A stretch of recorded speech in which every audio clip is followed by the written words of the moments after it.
90 degree অ্যাঙ্গেলে বসিয়ে দেখি, 90 ডিগ্রি অ্যাঙ্গেলে পেশেন্ট বসে আছে 90 ডিগ্রি অ্যাঙ্গেলে, টরিসেলিস প্রিন্সিপালের কথা ভাবো, হ্যাঁ? তো সেখানে যদি দেখো, সেখানে যদি আমি স্টার্নাল এজের সরি ক্ল্যাভিকুলার এজের ওপরেই যদি আমি কোনো পালসেশন দেখতে পাই বা ওয়েভ দেখতে পাই, তাহলেই আমি বলে দেবো যে তার জুগুলার ভেনাস প্রেশার হাই। ঠিক আছে, এই অবস্থা। এইভাবে যদি সরাই 90 ডিগ্রিতে, তাহলে ওটা তো সরে যাবে আবার। তখন আমাকে মাপতে হবে এইভাবে। আর যদি আমি বসিয়ে রাখি, তাহলে যে হাইটটা আছে ডাইরেক্টলি আমি মাপবো। তখন আর দুটো স্কেলের আর কোনো গল্প নেই। ঠিক আছে, তখন আর দুটো স্কেলের কোনো দরকার নেই, 90 ডিগ্রি অ্যাঙ্গেলে আছি তো, তাহলে আমি ডাইরেক্টলি এখান থেকে এতটা মেপে নেবো কতটা। ঠিক আছে, আর যদি আমি এভাবে করি, তাহলে আমাকে এইভাবে রাখতে হবে, আবার এখান থেকে স্টার্নাল অ্যাঙ্গেলে যেতে হবে, তবে আমাকে মাপতে হবে। তো তুমি যে কোনো অ্যাডাপ্ট করতে পারো। ক্লাসিক্যাল হচ্ছে এইটা করা। ঠিক আছে, ক্লাসিক্যাল 30 ডিগ্রি অর 45 ডিগ্রি কাউচে রেখে তা তুমি দেখবে। ফার্স্ট তুমি কি করবে, আমরা যখন করি তখন আমরা প্রথমে বলি যে turn your head to that side. তো আমরা প্রথমে বলবো মুখটা ওদিকে করতে। আমরা প্রথমে হাইটে গিয়ে দেখবো, যদি লাইট থাকে লাইট দিয়ে আমি এখান থেকে দেখবো পালসেশন, এই একটা ওয়েভ। এবার কোথায় দেখবো সেইটা দেখবো হচ্ছে এই যে স্টার্নোক্লিডোমাস্টয়েড মাসল গেছে, এই মাসলের lateral side, not between the heads or inside. যেটা ইনসাইড থাকবে দ্যাট ইজ ক্যারোটিড। এই যে স্টার্নোক্লিডোমাস্টয়েডের মিডিয়াল ওয়াল বা মিডিয়াল লাইন প্লাস এখানে যে এই যে কার্টিলেজ, আমাদের থাইরয়েড কার্টিলেজ যেখানে জাংশন, সেটা হচ্ছে বেস্ট এরিয়া ফর কি ক্যারোটিড পালসেশন। তাহলে আমরা দেখবো এই পাশে কিছু আছে কিনা, সেইটা ফিলিংটা দেখবো। অনেক সময় কান অবধি চলে যায়, এমন হয়ে যায় যে বোঝা যায় না। তো দেখলাম, দেখার পরে যদি থাকে তাহলে ফার্স্ট আমাকে কনফার্মেশন করতে হবে যে ওটা আছে কি নেই। তাহলে কনফার্মেশনটা করবো কি করে, সেটা হচ্ছে তখন আমি জিজ্ঞেস করবো আপনার কি পেটে কোনো ব্যথা আছে। যদি না থাকে তাহলে আমি পেটটা আপনার চাপছি বলে আমি হাতটা এখানে দেবো, দিয়ে হার্ডলি 10 সেকেন্ডস আমি রাখবো, রেখে দেখবো এখানে কি হলো, কোনো চেঞ্জ হলো কিনা, দেন ছেড়ে দেবো। ছেড়ে দিলে কি হবে, হেপাটোজুগুলার রিফ্লাক্স অ্যাকচুয়ালি আমরা দেখছি। এই রিফ্লাক্সে প্রথমে চাপলে তো উঠে যাবে, কিন্তু মোস্ট ইম্পর্টেন্ট পার্ট পরেরটা, যখন আমি ছেড়ে দেবো, যদি হেপাটোজুলার রিফ্লাক্স পজিটিভ হয় তাহলে সাডেন ড্রপ হয়। তাহলে যেটা আমি হয়তো এই কান অবধি উঠে গেছে দেখতে পাচ্ছিলাম না, ওই ড্রপের জন্য এখানে নিচে নেমে আসবে, সেটা আবার উঠে উপরে চলে যাবে, তাহলে আমি দেখতে পাবো। তাহলে তখন কনফার্ম করবো।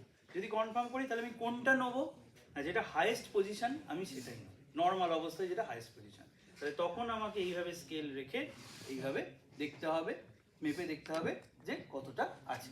ওকে, তাহলে হেপাটোজুগুলার রিফ্লাক্স দেখা is a must for your JVP examination. তুমি মাপো কি না মাপো, দ্যাট ইজ আনইম্পর্টেন্ট। ঠিক আছে, মাপতে কেউ বলে না। ঠিক আছে, এখানে বলেছে এগুলো তোমাদের মানে যারা পরীক্ষা নিয়েছে তাদের I am sorry to say, তাদের ওই বিসিএমই কোর্স বা এগুলোর যেগুলো এখনো আত্মীকরণ হয়নি। ঠিক আছে, যেগুলো বলছে এনএমসি যেভাবে নিতে বলছে সেইটার এখনো বোঝা যায়নি, বুঝতে পারিনি, সেই জন্য সেই ওল্ড ফ্যাশনে পড়ে রয়েছে। কিন্তু নিউয়ার ফ্যাশনেতে আমরা ইগনোর করি এটা কতটা আছে কি নেই, that is important. Clinically bed সাইডে তুমি ক্লিনিক্যালি আছে কি নেই, দ্যাট ইজ ইম্পর্টেন্ট। তোমার কতটা আছে না আছে নিয়ে আমি জেনে কি করব। আমার যদি তোমার জেভিপি 10 মিলিমিটার মার্কারি হয় কি 12 millimetre mercury, is there any hardly কোনো সিগনিফিকেন্স আছে? আমার কাছে সিগনিফিকেন্স কি, জেভিপি হাই অর নর্মাল, এর বাইরে তো কিছু সিগনিফিকেন্স নেই। তাহলে আমার জেনে লাভ নেই। তাহলে সেইটাই হচ্ছে কথা। তা আমি 90 ডিগ্রি অ্যাঙ্গেলেও দেখি কি এটাও দেখি, কিচ্ছু এসে যায় না। বাট থিং ইজ তোমাকে মুখটা ওদিকে করতে হবে, এভাবে দেখতে হবে, লাইট দিতে হবে এবং হেপাটোজুগুলার রিফ্লাক্সটা দেখতে হবে। এবং দেখার আগে তোমাকে প্রশ্ন করতে হবে আপনার পেটে ব্যথা নেই তো, দিয়ে 10 সেকেন্ডের জন্য চেপে থাকবে, ছাড়বে। এবং এই ছাড়াটাই মোস্ট ইম্পর্টেন্ট। ছাড়ার পরে তোমাকে দেখতে হবে ওইটা ড্রপ হয়ে নিচে আসছে কিনা, আবার আস্তে আস্তে উপরে উঠে যাচ্ছে। ওকে, এটা হচ্ছে মোস্ট ইম্পর্টেন্ট থিং। আর জেভিপি তোমার যদি আনসার তো জানো যে জেভিপি হচ্ছে রাইট হার্ট ফেলিওরের পর থেকে মানে সব কনজেস্টিভ হার্ট ফেলিওর হচ্ছে। কজ কি হবে, কজ হতে পারে পালমোনারি হাইপারটেনশনের কজগুলো যা এখানেও তাই আসবে, along with the heart valve disease, right হার্টের ইটসেলফ হার্ট ভালভ ডিজিজ সেগুলো। তাহলে এদিকে মাইট্রাল ভালভ ডিজিজের স্টেনোসিস আর মাইট্রাল রিগার্জিটেশন, টু এখানে লাং ডিজিজ, তো এদিকে আমাদের রাইট হার্ট ভালভ ডিজিজ, সবকটাই হয়ে যাবে।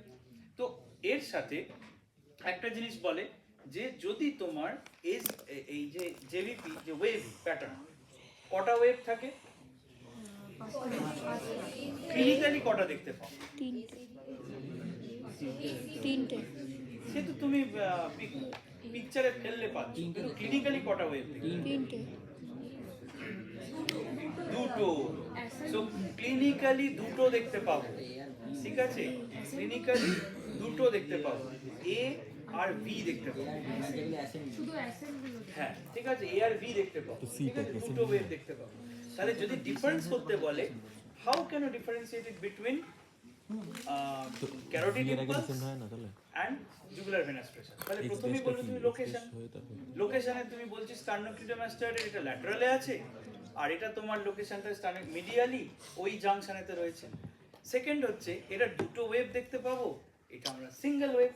Carotid pulse single wave, JVP দুটো।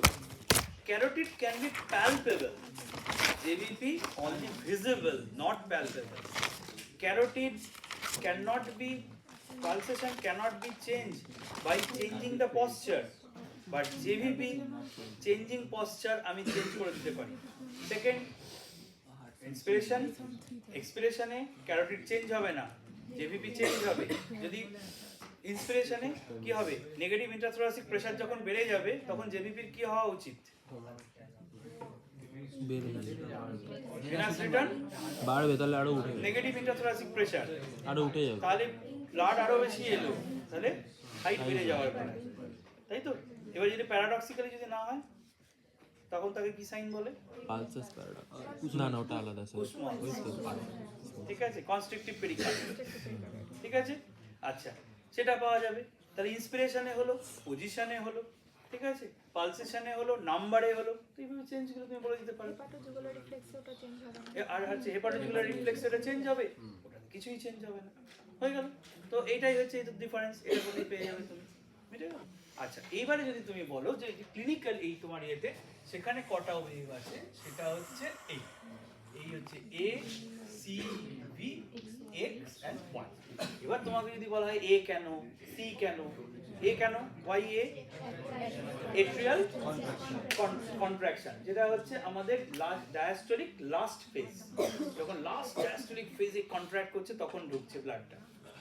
সি কেন না,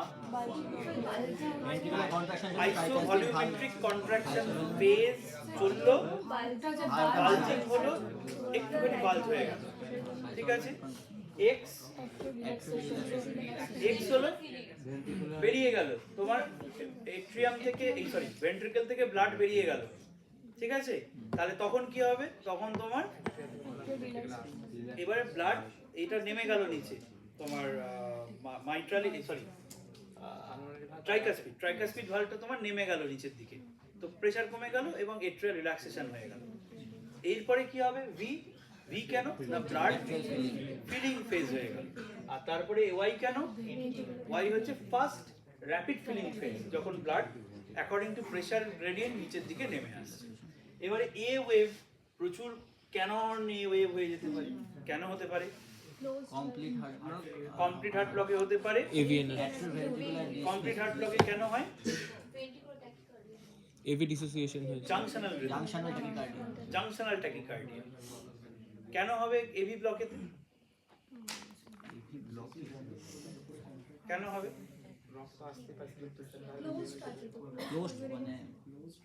অ্যাট্রিয়াল কন্ট্রাকশন ইজ ওয়ান আর ভেন্ট্রাল কন্ট্রাকশন ইজ ওয়ান, সেই জন্য লার্জ কেন নেওয়া হবে। অ্যাট্রিয়াল নিজের কন্ট্রাকশনের রেসপেক্টে হচ্ছে, দুটোই একসাথে কন্ট্রাক্ট করতে পারে, দুটোই একসাথে কন্ট্রাক্ট করতে পারে, সেই জন্য একটা হয় রেগুলার, একটা হয় ইররেগুলার, ঠিক আছে।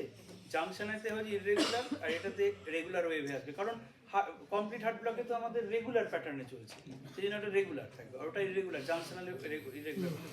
আর কিসে হতে পারে, কেন নিয়ে আর কিছু হতে পারে? এই দুটো তো গেল, এই দুটো একটু শক্ত কারণ, মানে হার্ড কারণ, এগুলো এক্সপ্লেনেশন করতে প্রবলেম। আর সহজ কারণগুলো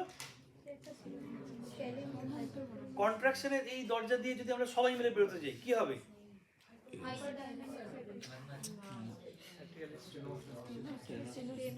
ট্রাইকাসপিড স্টেনোসিস কোনো কারণে যদি হয়, যদি পালমোনারি স্টেনোসিস হয়, যদি পালমোনারি হাইপারটেনশন থাকে, তাহলে তো এগেনস্ট প্রেসার যেতে হবে। কন্ট্রাকশন, তাহলে মোস্ট কমন কজ কোনটা? Pulmonary hypertension. তাহলে মোস্ট কমন কজ হচ্ছে পালমোনারি হাইপারটেনশনের কজগুলো, যেখানে পালমোনারি হাইপারটেনশন থাকলে এট্রিয়ামকে এগেনস্ট হাই প্রেসার কন্ট্রাক্ট করতে হচ্ছে, তাই ওয়েভ বেড়ে যাবে, হাই হয়ে যাবে। তারপরে তুমি চলে এসো পালমোনারি ভালভের ডিজিজ, সেখানে পালমোনারি স্টেনোসিস বা পালমোনারি রিগার্জিটেশন বোথ। আবার এদিকে চলে এসো তুমি ট্রাইকাসপিড স্টেনোসিস, সেখানে চলে এসো। এরপরে এসো রিদম ডিস্টারবেন্স, যেখানে হচ্ছে কমপ্লিট হার্ট ব্লক আর হচ্ছে জাংশনাল ট্রিথ। এই এতগুলো হচ্ছে কজ। না, হাইপারট্রফিতে হবে, ঠিক আছে? তো এইগুলো হচ্ছে কজ। তা এরপরে আর কি কজ হতে পারে? এবারে এ ওয়েভ তুমি ভালো করে বুঝতে পারছো না, এট্রিয়াল ফিব্রিলেশন, ঠিক আছে? তোমার এ সি ওয়েভ কি বলে, তোমার একসাথে মিশে গেছে, দুটোই বড় হয়ে গেছে, এই একই রিজন, ঠিক আছে? আচ্ছা, এক্স এক্স ডিসেন্টটা তোমার উপরের দিকে উঠে যাচ্ছে, কেন? এক্স কেন হয়? ডাইলেশন। কার্ডিয়াক ট্যাম্পো না, আরে ফিজিওলজিটাই তো তোরা ভাবছিস না। এক্স কেন হয়? এক্স হয় রাইট ভেন্ট্রিকল থেকে ব্লাড পালমোনারি আর্টারি দিয়ে লাঙে ঢুকে যাচ্ছে।